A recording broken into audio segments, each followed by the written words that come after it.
Department के जो routine हैं, जो काम हैं, उसका ये कंसर्न है कि जहाँ रोड है वहाँ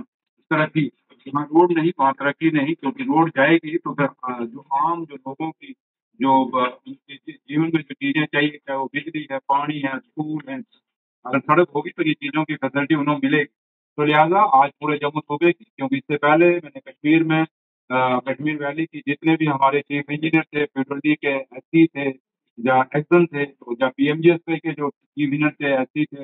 या तो वो लोग उनके साथ मीटिंग थी। इस मीटिंग में वहाँ पे मेरे साथ कश्मीर में हमारे सेक्रेटरी पीडब्ल्यूडी भूपेंद्र जी और वो भी साथ थे, और बाकी जो डायरेक्टर फाइनेंस, डायरेक्टर प्लानिंग वगैरह वो भी साथ थे। तो वहाँ एक मीटिंग की थी। आज सेम मीटिंग मैंने जम्मू सूबे की थी, जहाँ 8 ऑफिसर थे, जैसे कश्मीर में थे वैसे आज जम्मू के अंदर थे। और मकसद एक ही था कि जब से ये 7-8 महीने हुए, इतनी बड़ी मीटिंग हमने पीडब्ल्यूडी की नहीं ली थी, क्योंकि प्रोजेक्ट कोई उसमें कोई बजट पास नहीं हुआ था, तो प्रोजेक्ट चल नहीं रहे थे। और अब जब मैंने आज 8 महीने के बाद इस डिपार्टमेंट की मीटिंग ली, और मकसद एक ही था कि इस डिपार्टमेंट की अकाउंटेबिलिटी फिक्स करनी, ऑफिसरों को बताना कि आपका जो मकसद है, आपको जिस मकसद के लिए डिपार्टमेंट बना है, वो मकसद पूरा होना चाहिए। और आज इन डिटेल में मैंने जितने भी हमारे प्रोजेक्ट हैं, चाहे वो पीडब्ल्यूडी के नाबार्ड के प्रोजेक्ट्स हैं, चाहे वो सीआरएफ के हैं, जैसे अब ये हमारा मौसम शुरू हो गया है, सीएनटी जिसको सिटी एंड टाउन कहते हैं, जिसमें आपकी सड़कें पक्की होती हैं, उसका उसका भी पूरा प्लान हमने अभी पास किया है। उसके लिए भी, और बाकी जितने भी हमारे प्रोजेक्ट, जैसे हमारी नेशनल हाईवे के यहाँ रोड बन रहे हैं, कुछ बीआरओ के रोड बन रहे हैं जम्मू शहर के अंदर और जम्मू सूबे के अंदर, उन सारी चीज़ों पे मैंने इन ऑफिसरों से डिटेल मांगी, और हमने इनको हदायतें दे दी कि क्वालिटी से कोई कंप्रोमाइज़ नहीं होगा, करप्शन का कोई गुंजाइश नहीं होगा पीडब्ल्यूडी के अंदर। और आप लोगों की भी काफ़ी सारी मुझे रिपोर्ट आती रहती हैं, उस पे हम एक्शन भी करते हैं। कल जैसे बडगाम के अंदर एक हमारे सीनियर जर्नलिस्ट ने ट्वीट किया था कि मीरकुंड के अंदर जो क्रॉसिंग है वहाँ पानी खड़ा है और मुहर्रम है और वहाँ से जुलूस निकलना है, तो वो लोगों को पानी से परेशानी थी। तो मैंने जब मेरे नोटिस में ऑनरेबल सीएम साहब के नोटिस को में आया, उन्होंने वो ट्वीट मुझे फॉरवर्ड किया, उमर साहब ने, और जब मुझे फॉरवर्ड किया, मैंने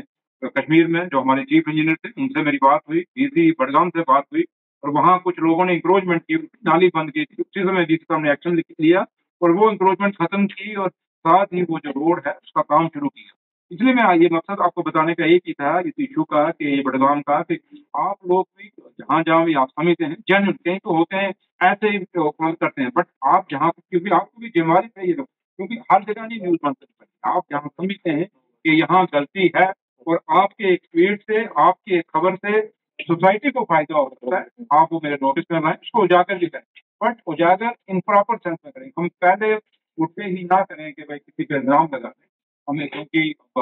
8 महीने की सरकार है, और हमारी कोशिश है कि आपके मीडिया के सहयोग से, और जो लोग ब्लॉग चलाते हैं, या हमारे जो बच्चे, जो नौजवान जो आज सोसाइटी के अंदर सोशल मीडिया पे हैं, वो जो चीजें हमारी नोटिस में लाते हैं, उस पर हम एक्शन करते हैं। पीछे एक डोडा में एक छोटा सा बच्चा था, उसने माइक पकड़ के बड़ा प्यारा उसने बोला कि हमारी इतनी पुरानी सड़क, और मैंने उसको, किसी ने मुझे वीडियो भेजी, और मैंने आज इस मीटिंग में वो डिस्कस किया, और मैं भगवान ने चाहा तो वहाँ बहुत जल्दी हम पुल का भी प्रपोज कर रहे हैं, क्योंकि ऑलरेडी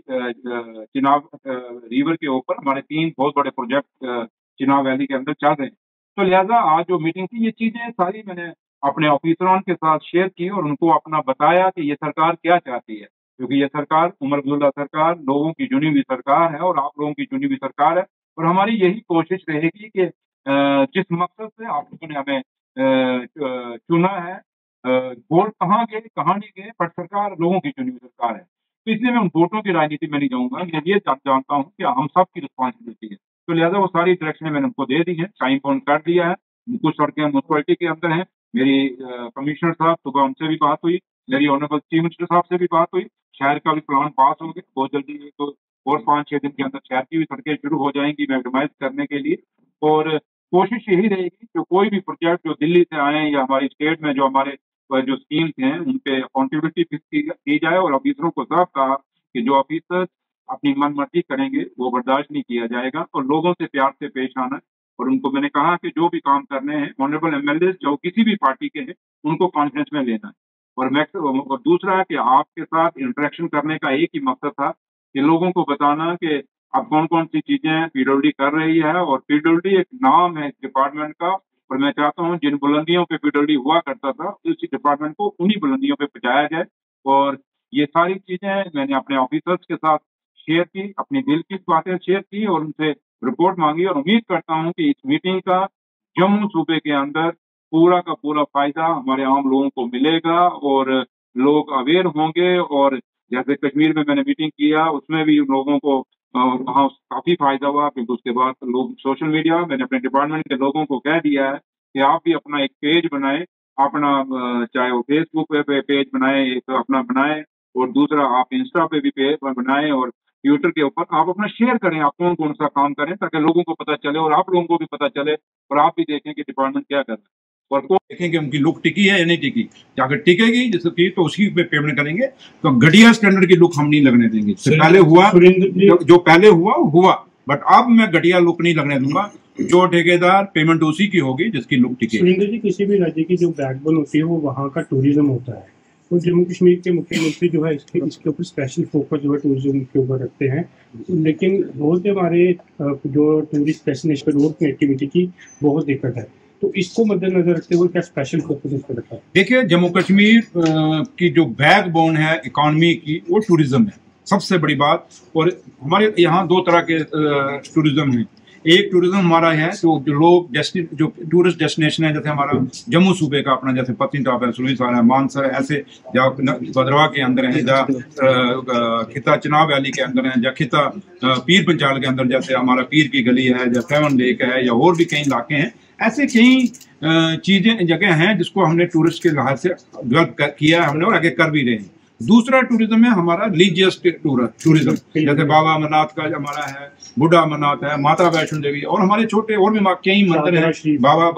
भावे वाली माता हैं और हमारा और मतलब काफी सारे शादरा शरीफ हैं। कश्मीर में कितनी जियारतें हैं। और उसके बाद हमारे छठी पातशाही के गुरुद्वारा साहब हैं पीर पंचाल के अंदर। जैसे पीर पंचाल में एक तो बाबा गुलाम शाह बादशाह की वहाँ हमारी जियारत डिस्ट्रिक्ट रजौरी के अंदर है, और दूसरा छठे पातशाह जंगड़ से मेरे अपनी जिस कॉन्स्टिट्यूंसी से मैं हूँ वहाँ से निकल के बाया रजौरी फिरास और एनाबाड़ी गए थे। तो इसलिए यहाँ एक रिलीजियस टूरिज्म भी है और एक बॉर्डर टूरिज्म भी है, और जम्मू कश्मीर की बैकबोन यही चीजें हैं। तो इसलिए हमारी हमेशा यही कोशिश रहेगी कि जितना भी हम इन चीजों को कनेक्टिविटी दें, जितनी भी सड़कें हम बनाएं और एक सड़कों का जाल बुने उससे, जिससे हमारे लोगों को फायदा हो।